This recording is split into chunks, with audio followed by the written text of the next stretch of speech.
Hi friends, this is Reverend Jerry, the People's Priest. I am coming to you today with the second video in my series Out and Proud in Faith, a series showcasing different messages to and with the LGBT community, but also different elements of queer theology during this Pride Month celebration.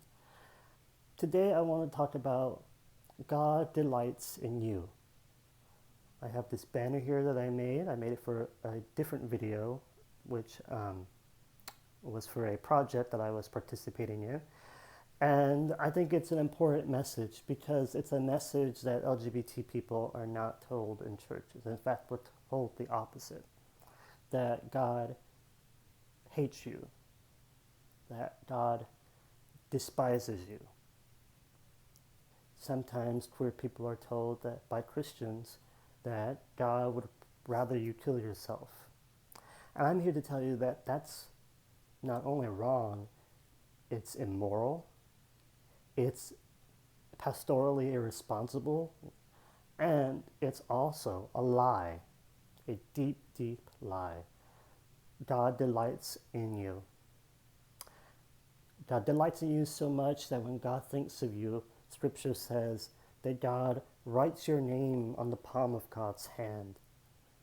And when God stretches God's hand out in blessing, your name is on it. Our intimacy with God is so close and so pure that every time we take a breath,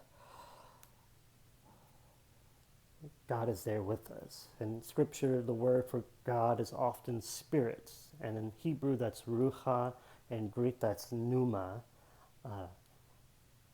And that breath, that divine breath, that eternal breath is always within us. It's what we breathe in and out all day long. And that's how intimate God can be with us. So when we focus on that breath, that breathing in and out, it can be a prayer. And that's why it's so blasphemous and immoral that George Floyd, Eric Garner, and many other black and brown people each day are choked to death and suffocated by police officers. They are actively denying the sacred reality of the breath of God within our lungs because they do not appreciate the fact that God delights in you. God delights in your transness. God delights in your queerness. God delights in the fact that you love despite all of the hatred, that you show up in your fabulous self and be bold and courageous in a world that's very scary. So as you go forth this week, remember this, that God delights in you, that you are God's beloved, and nothing anybody can say, no denomination, no priest, no bishop, no theologian can say otherwise. You are God's beloved, and you will always be the delight of God, the apple of God's eye. So go this week, and when you feel afraid to stand up, to show up, to be present in your fabulous self, remember this and find your strength in this, that God delights in you.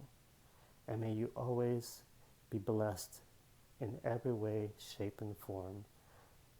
And please feel free to reach out if you need support in remembering who you really are, the beloved child of God.